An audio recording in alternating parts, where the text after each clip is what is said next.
नमस्कार दोस्तों, मैं हूं रोशन और आप देख रहे हैं जीके अफेयर्स यूट्यूब चैनल। दोस्तों, इस चैनल पे आपको प्रीवियस ईयर पेपर का डिस्कशन मिल जाता है, तो आप लोग जरूर इस चैनल को सब्सक्राइब करके बेल आइकन को प्रेस रखिए। तो आज पेपर हम डिस्कस करेंगे ईपीएफओ में इन्फोर्समेंट ऑफिसर या फिर अकाउंट ऑफिसर का पेपर जो हुआ था 2004 में उसका हम अंतिम पार्ट यानी कि थर्ड पार्ट डिस्कस करेंगे। देखिए, पूरा कंप्लीट पेपर 2021 का, 2017 का, 2015 का, 2012 का, 2004 का भी कंप्लीट हो जाएगा। तो आप लोग ज़रूर सभी को देखिएगा और अपना नोट्स भी साथ में बनाते चलिएगा। और देखिए, आपको पीडीएफ चाहिए तो आप हमारे टेलीग्राम चैनल ज्वाइन कर सकते हैं, लिंक डिस्क्रिप्शन में है। और आपके पास भी कोई भी क्वेश्चन पेपर होता है तो gkafairs25@gmail.com पे भेज सकते हैं। तो देखिए, 51 नंबर क्वेश्चन है। देखिए, अब आगे आने वाले 7 प्रश्न ऐसे होंगे जिसमें कि आपको 2 कथन दिए होंगे, एक कथन और एक कारण दिए होंगे, और इसमें बताना है कि दोनों दोनों जो है अगर सही है, यानी कि जो असर्शन है और रीज़न यानी कि दोनों सही है, और जो कारण है वो कथन का सही स्पष्टीकरण अगर है तो आंसर ए होगा, स्पष्टीकरण नहीं है तो बी होगा। और देखिए, असर्शन अगर सही है यानी कि कथन एक सही है और रीजन जो उसका गलत है तो वो आंसर सी होगा। और डी में क्या होगा कि ए ही गलत होगा और आर सही होगा। तो इस तरह से अब देखिए, क्वेश्चन को पढ़िए आराम से। तो देखिए, फिनॉल प्रायः एक संक्रमणकारी के रूप में प्रयोग में लाया जाता है। तो फिनॉल क्या होते हैं? तो एक संक्रमणकारी के रूप में इसका यूज़ करते हैं। तो देखिए, यहाँ पर आपको संक्रमणकारी तथा अत्यधिक सांद्र होने पर यह मानव त्वचा को हानि पहुँचाता है। और इसका फॉर्मूला जो होता है C6H6 और O होता है। तो इस तरह से आपको इसको ध्यान रखना है कि फिनॉल, तो इसका जो है फॉर्मूला भी मैंने बताया, और एक संक्रमणकारी है। तो यहाँ पर आपको कथन ए बिल्कुल सही होगा। तो देखिए, अत्यधिक सांद्रता में भी फिनॉल सजीव मानव ऊतकों के लिए हानिकारक नहीं होता है। तो देखिए, ए गलत है क्योंकि हानिकारक होता है। तो इस तरह से आपको ध्यान रखना है कि कथन ए सही है, आर गलत है। आर गलत है तो आंसर क्या होगा? सी आंसर इसका सही होगा। तो सी, जैसा कि आप लोग देख पा रहे हैं। उसका देखिए, नेक्स्ट क्वेश्चन है। नेक्स्ट क्वेश्चन कि ग्लिसरॉल शेविंग क्रीम का एक अवयव है। तो ग्लिसरॉल जो होता है वो शेविंग क्रीम तथा अन्य दवाओं में इसका प्रयोग किया जाता है। तो शेविंग क्रीम का भी एक अवयव है जिसका फार्मूला आपको पता होना चाहिए, C3H8 और O3 होता है। तो देखिए, एक फार्मूला इसका होता है जो कि एक शेविंग क्रीम का अवयव है। तो कथन ए बिल्कुल सही है। उसका देखिए, ग्लिसरॉल एक प्रतिरोधी है। तो जी हाँ, एक प्रतिरोधी है, इसलिए इसका उपयोग जो है दवाओं या फिर जो शेविंग क्रीम के रूप में इसका किया जाता है। तो देखिए, कारण जो है आर जो है यहाँ पर कथन ए का सही एक्सप्लेनेशन है यहाँ पर, क्योंकि प्रतिरोधी है तभी इन सब चीज़ों में इसका उपयोग किया जाता है। तो इसलिए आंसर इसका होगा ए। तो ए इसका सही होगा, ध्यान रखिएगा। अब देखिए, क्वेश्चन है कि 1707 में औरंगजेब के देहांत से कुछ समय पूर्व औरंगजेब ने साहू को मुक्त कर दिया था। तो जी हाँ, 1707 में जब औरंगजेब जो है यहाँ पर मृत्यु हो गया, उससे कुछ समय पहले ही औरंगजेब ने साहू को मुक्त कर दिया था। तो साहू को यहाँ पर मुक्त कर दिया था, ये आपको ध्यान रखना है। और देखिए, जुल्फिकार ने यह मत रखा कि राज्य में साहू को वापसी से मराठों में विभाजन हो जाएगा, जिसके कारण वे शाही राज्य क्षेत्रों में लूट मार करने में विफल होंगे। तो देखिए, यही इसका कारण भी था। तो इस तरह से आंसर ए इसका सही होगा, इसको ध्यान रखिएगा। और देखिए, क्वेश्चन है कि ब्रिटिश शासन के दौरान 1939 में सभी प्रांतों में कार्यरत कांग्रेसी मंत्रियों ने त्यागपत्र दे दिया था। तो देखिए, ये आपको ध्यान रखना है कि ब्रिटिश शासन के दौरान 1939 में सभी प्रांतों में कार्यरत कांग्रेसी मंत्री, यहाँ पर कांग्रेसी मंत्रियों ने त्यागपत्र दे दिया, क्योंकि लॉर्ड उस समय लिन लिथगो थे, ने भारत के लोगों से बिना पूछे ही भारत को द्वितीय विश्व युद्ध में झोंकना चाहते थे। तो इसलिए उन्होंने जो है इस्तीफा दे दिया था। तो बिल्कुल सही है। कांग्रेस फिर से चुनाव कराना चाहती थी क्योंकि वह जिन्ना के 2 राष्ट्र सिद्धांतों के अभियान के कारण निराश थी। तो देखिए, ये गलत है क्योंकि द्वितीय विश्व युद्ध के कारण जो है बिना पूछे जो है उसमें लिथगो जो है भारतीयों को भी जो है भेजना चाहते थे। इस वजह से जो है उन्होंने त्यागपत्र दिया था, ना कि इस फिर से चुनाव कराने के चक्कर में। तो कथन ए बिल्कुल यहाँ पर सही होगा। तो आंसर सी होगा, क्योंकि कारण आर गलत यहाँ पर है। अब देखिए, क्वेश्चन है कि खुले समुद्रों की लवणता अंतः समुद्रों की लवणता की तुलना में बहुत अधिक होती है। तो यहाँ पर आपको ध्यान रखना है कि खुले समुद्रों की लवणता जो है अंतः समुद्रों की लवणता की तुलना में अधिक नहीं होता है, कम होती है। तो यहाँ पर उल्टा लिखा हुआ है कम होती है, तो ये गलत हो गया कारण ए। अब देखिए, कारण कथन ए बिल्कुल गलत है। अब कारण आर क्या है, तो खुले समुद्रों में मिलने वाली नदियों के जल में विलीन लवण होते हैं। तो देखिए ये सही है कि खुले समुद्रों में मिलने वाली नदियों के जल में विलीन लवण होते हैं, तो इस वजह से लवणता जो है कम होती है। तो इसको थोड़ा सा ध्यान रखिएगा। तो आंसर डी होगा, क्योंकि कथन ए गलत है, कथन आर सही है।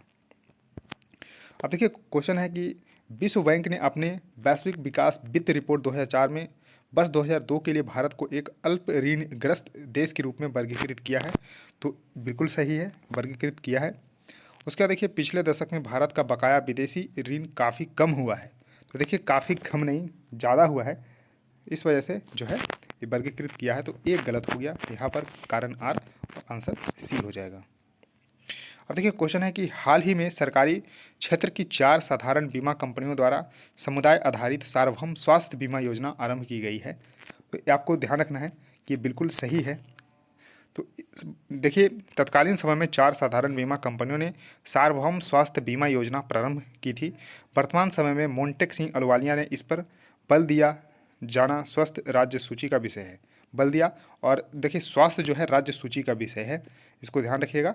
तो ये आपको बिल्कुल सही है। भारत के संविधान के अनुसार जन स्वास्थ्य को बढ़ावा देने का उत्तरदायित्व मुख्यतः संघ सरकार पर है। तो देखिए जब राज्य सूची का विषय है, तो भारतीय संविधान की जो 7वीं अनुसूची है उसमें जो है 3 लिस्ट है, यानी कि संघ सूची, सूची है, संघ सूची, राज्य सूची और समवर्ती सूची, जिसमें कि जो यहाँ पर जो स्वास्थ्य है उसको रखा गया है राज्य सूची में। तो संघ सरकार का इसका ज़्यादा जो उत्तरदायित्व नहीं है, राज्य सरकार का है।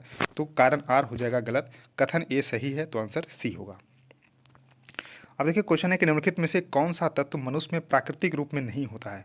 तो मनुष्य में ध्यान रखिएगा, यहाँ पर पूछा जा रहा है कि मनुष्य में प्राकृतिक रूप में नहीं होता है। तो देखिए तांबा होता है, जस्ता होता है, आयोडीन भी होता है, लेकिन सीसा नहीं होता है। तो करेक्ट आंसर यहाँ पर डी सही होगा। अब देखिए क्वेश्चन है कि निम्नलिखित कथनों में से कौन सा एक कथन सही नहीं है। तो देखिए नहीं पूछा जा रहा है। तो देखिए विटामिन ए की कमी से रतौंधी होता है, तो बिल्कुल सही है। मांसपेशियों तथा जोड़ों में थकान सहित पीड़ा, वजन में कमी आना तथा घाव का धीमा ठीक होना विटामिन सी की कमी का लक्षण है। तो बिल्कुल सही है, विटामिन सी की कमी से स्कर्वी रोग होता है, इसको भी थोड़ा सा ध्यान रखिएगा। मांसपेशियों तथा जोड़ों में थकान भी आता है, विटामिन सी की कमी है, और वजन में भी कमी आता है, और घाव अगर है तो वो बिल्कुल धीरे धीरे ठीक होता है। उसके बाद मसूड़ों से रक्त बहना तथा दांतों का गिरना विटामिन बी1 के लक्षण है। तो विटामिन बी1 का नहीं, तो इसको ध्यान रखिएगा, ये लक्षण विटामिन बी1 का यहाँ पर नहीं है, तो इसको थोड़ा सा ध्यान रखिएगा। और ये विटामिन सी का है, तो विटामिन सी का है कि मसूड़ों से खून आना वगैरह ये सब, तो इसको ध्यान रखिएगा। तो देखिए सही नहीं है पूछा है, तो आंसर सी होगा। और विटामिन बी5 की कमी के कारण त्वचा की जलन हो जाती है, स्मरण शक्ति में अस्त व्यस्तता तथा अतिसार होते हैं, तो ये भी सही है। अब देखिए क्वेश्चन है कि निम्नलिखित में से कौन सा विटामिन नहीं है, कौन सा एक विटामिन नहीं है। तो नहीं है पूछा जा रहा है, तो यहाँ पर आपको ध्यान रखना है कि फॉलिक एसिड। तो देखिए फॉलिक एसिड विटामिन बी9 को बोला जाता है, यानी कि विटामिन बी9 को फॉलिक एसिड बोला जाता है, जो कि एक न्यूक्लियोटाइड से लेकर हीमोसाइटिन से रिथीमाइसिन के लिए जरूरी है। अब देखिए विटामिन बी3 को पेंटाथेनिक अम्ल बोला जाता है। जो पेंटाथेनिक है वो विटामिन बी3 को बोला जाता है, जबकि एस्कॉर्बिक अम्ल यहाँ पर आपको ध्यान रखना है कि विटामिन सी को बोला जाता है। तो देखिए ओलिक अम्ल जो है यहाँ पर आपको ध्यान रखना है कि विटामिन का नाम नहीं है। ओलिक अम्ल संतृप्त वसा अम्ल होता है, जो प्राकृतिक रूप से पेड़ पौधों तथा जंतुओं में पाया जाता है। तो इसको आंसर होगा बी, ओलिक अम्ल। अब देखिए क्वेश्चन है कि पृथ्वी की सतह पर एक पिंड का भार W1 है। सतह पर क्या है, किसका भार है, W1 है। सतह से 500 मीटर ऊंचाई पर इस पिंड का भार W2 हो जाता है, यानी कि 500 मीटर की ऊंचाई तक जाएगा, तथा पृथ्वी की सतह से 500 मीटर की गहराई पर भार W3 हो जाता है। तो इस तरह से आप इसको देख सकते हैं। तो निम्नलिखित में से कौन सा कथन यहाँ पर सही हो जाएगा। तो देखिए यहाँ पर आपको थोड़ा सा ध्यान रखना है कि किसी भी पिंड का भार पृथ्वी की सतह पर सर्वाधिक होता है। पृथ्वी की सतह से ऊपर जाने पर गुरुत्वाकर्षण के मान में कमी आनी होनी शुरू हो जाती है, और पिंड के भार में कमी आती है। जो पिंड पृथ्वी की सतह से जितनी दूर पर होगा, तो उसका भार पृथ्वी की सतह की तुलना में उतना ही कम होगा। तो इस तरह से आपको ध्यान रखना है। तो यहाँ पर आपको थोड़ा सा ध्यान रखना है। तो W1 यहाँ पर ज़्यादा होगा, क्योंकि पृथ्वी की सतह, तो देखिए W1 यहाँ पर ज़्यादा होगा। तो यहाँ पर बी में देख सकते हैं कि W1 ज़्यादा है, और सी में है W1 ज़्यादा। तो यहाँ पर आप थोड़ा ध्यान रख सकते हैं कि W2 क्या है, तो पृथ्वी की सतह से ऊपर 500 मीटर की ऊंचाई पर W2 है। उसके बाद देखिए ये अलग से होगा, और यहाँ पर देखिए इस तरह से फिर W1 W3, तो देखिए W1 W2 फिर जो है W1 और W3 इस तरह से होना चाहिए। तो आंसर यहाँ पर बी सही होगा।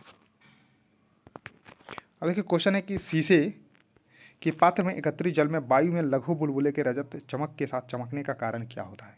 तो देखिए संपूर्ण आंतरिक परिवर्तन होता है, तो इसको भी थोड़ा सा ध्यान रखना है कि शीशे के पात्र में एकत्रित जल में वायु में लघु बुलबुले के रजत चमक के कारण होते हैं टोटल इंटरनल रिफ्लेक्शन, यानी कि पूर्ण आंतरिक परिवर्तन। अब देखिए सर्विस स्टेशन पर मोटर कारों के प्रदूषण जांच में निम्नलिखित में से किसकी पहचान तथा उसकी मात्रा को मापा जाता है। यानी कि जो पॉल्यूशन केंद्र होते हैं, प्रदूषण जांच केंद्र होते हैं, वहाँ पर किसकी जो है पहचान की जाती है। तो सीसा तथा कार्बन कण का प्रयोग यहाँ पर किया जाता है। तो इसको ध्यान रखना है क्या होता है, सीसा तथा कार्बन कण में मुख्य पदार्थ होते हैं जो वाहनों के धुओं के माध्यम से वायुमंडल को प्रदूषित करते हैं। तो इसकी जाँच ही की जाती है। तो करेक्ट आंसर यहाँ पर ये सही होगा। क्वेश्चन है कि ऊंचे पर्वतीय क्षेत्रों में नाक से रक्त क्यों निकलता है। जब ऊंचे पर्वतीय क्षेत्रों में जाएंगे तो नाक से क्या होगा, रक्त निकलेगा। तो इसका कारण क्या होता है। तो देखिए बाहरी दबाव की तुलना में कोशिकाओं में रक्त दबाव अधिक होता है।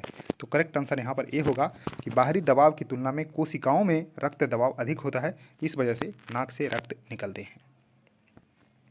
क्वेश्चन है कि निम्नलिखित में से कपास का सबसे बड़ा उत्पादक देश कौन सा है। तो देखिए कपास का सबसे बड़ा उत्पादक देश है चीन। तो करेक्ट आंसर यहाँ पर होगा ए, चीन इसका सही उत्तर हो जाएगा। तो इसको थोड़ा सा ध्यान रखना है कि चीन इसका सही उत्तर होगा। अब देखिए 2011 के नवीन आंकड़े के अनुसार कपास उत्पादन में प्रथम स्थान चीन का है, और वहीं भारत को इसमें जो है दूसरा स्थान प्राप्त हुआ। और यहाँ पर आपको ध्यान रखना है कि चाइना नंबर 1, चाइना जो है नंबर 1 और दूसरे पे है इंडिया। इस तरह से आपको ध्यान रखना है। तो करेक्ट आंसर होगा ए, चीन। अब देखिए हाल ही में सूडान का दरूर क्षेत्र जो है चर्चा का विषय रहा था, क्योंकि करंट का एक क्वेश्चन है। क्यों, तो क्योंकि अरब प्रधान सूडानी सरकार द्वारा समर्थित जनवादियों के द्वारा हजारों अश्वेत अफ्रीकी नागरिकों की हत्या कर दी तथा उन्हें विस्थापित कर दिया। तो करेक्ट आंसर यहाँ पर बी सही होगा। इसको थोड़ा सा ध्यान रखना है कि पश्चिमी सूडान का क्षेत्र दारफूर है, और उन्हें 1916 में आंग्ल मिस्र सेना द्वारा सूडान में मिला कर दिया गया। अरब तथा सूडान के जो है झगड़े के कारण 2010 में आपातकाल घोषित कर दिया। तो इस तरह से इसको थोड़ा सा ध्यान रखिए। और देखिए नजफ़ का पुण्य स्थान इमाम अली, नजफ़ का पुण्य स्थान है इमाम अली, इसका जो है कहाँ पर स्थित है। तो देखिए नजफ़ का पवित्र धार्मिक इमाम अली, जिसे मस्जिद अली के नाम से जाना जाता है, तो इराक के नजफ़ में स्थित है। तो करेक्ट आंसर यहाँ पर बी होगा, इराक के नजफ़ में स्थित है इमाम अली, जो कि शिया समुदाय के लिए पवित्र धार्मिक स्थल माना जाता है। अब देखिए क्वेश्चन है सुमेलित करना है संस्थान तथा उनकी अवस्थिति कहाँ पर है। तो सबसे पहले आपको ध्यान रखना है कि भारतीय लोक प्रशासन संस्थान यानी कि Indian institute of public administration, Indian institute of public administration, इसका जो है मुख्यालय कहाँ पर है, तो दिल्ली में है। तो इसको ध्यान रखिएगा कि Indian institute of public administration यानी कि भारतीय लोक प्रशासन संस्थान, यानी कि ए का हो जाएगा 5, दिल्ली में है। उसके बाद देखिए बीबी गिरी राष्ट्रीय श्रम संस्थान, बीबी गिरी नेशनल लेबर इंस्टीट्यूट, ये कहाँ पर है आपको, तो यहाँ पर आपको ध्यान रखना है कि नोएडा में है। तो यानी कि बी का हो जाएगा 3, नोएडा में। उसका देखिए वित्तीय प्रबंधन का राष्ट्रीय संस्थान यानी कि national institute of financial management, national institute of financial management का मुख्यालय कहाँ पर है, तो फरीदाबाद में है। यानी कि आंसर यहाँ पर सी का हो जाएगा 1। और national law school of India university, national law school of India university यानी कि डी का आपको ध्यान रखना है, कहाँ हो जाएगा, तो बंगलुरु में हो जाएगा, यानी कि दूसरा। तो देखिए 5 3 1 2, 5 3 1 2 सिर्फ यहाँ पर बी में है, तो बी इसका सही उत्तर हो जाएगा। अब देखिए क्वेश्चन है कि भारतीय संसदीय तंत्र से संबंधित निम्नलिखित कथनों पर विचार करना है और सही कथन यहाँ पर बताना है। तो देखिए यदि किसी कार्य स्थगन प्रस्ताव को 40 या उससे अधिक सदस्यों का समर्थन प्राप्त है तभी उससे संबंध विषय पर चर्चा की जा सकती है। तो देखिए कार्य स्थगन प्रस्ताव को 1 से अधिक सदस्यों का समर्थन प्राप्त है तब ही संबद्ध विषय पर चर्चा की जा सकती है। 40 सदस्यों के समर्थ की आवश्यकता नहीं है। तो इसमें क्या है, एक से अधिक ही हो जाएगा तब भी जो है ये चलेगा। तो देखिए एक गलत है। उसके देखिए कार्य स्थगन प्रस्ताव के अंतर्गत निर्णयाधीन विषय पर भी बहस हो सकती है। तो देखिए 40 सदस्य यहाँ पर कार्य स्थगन प्रस्ताव के अंतर्गत निर्णयाधीन विषय पर बहस नहीं हो सकती है। तो देखिए यहाँ है बहस हो सकती है जबकि बहस नहीं हो सकती है, तो दूसरा भी सही है। भारत के संविधान के अनुच्छेद 112 के अंतर्गत केंद्रीय वित्त मंत्री प्रत्येक वित्तीय वर्ष के संबंध में संसद के दोनों सदनों के समक्ष वार्षिक जो है वित्तीय विवरण रखते हैं। तो देखिए भारत के संविधान के अनुच्छेद 112 के अंतर्गत भारत के राष्ट्रीय वित्तीय विवरण रखवाएंगे। तो यहाँ पर देखिए बिल्कुल एक ये भी गलत हो जाएगा, क्योंकि देखिए 112 में जो वार्षिक वित्तीय विवरण है तो इसको थोड़ा सा ध्यान रखना है, ये थोड़ा सा घुमा कर रखा गया है। लेकिन केंद्रीय वित्त मंत्री प्रत्येक वित्तीय वर्ष के संबंध में संसद के दोनों सदनों के समक्ष जो है वार्षिक वित्तीय विवरण रखवाएंगे, ऐसा नहीं है। तो इसको ध्यान रखना है, लोकसभा में यहाँ पर रखवाएंगे।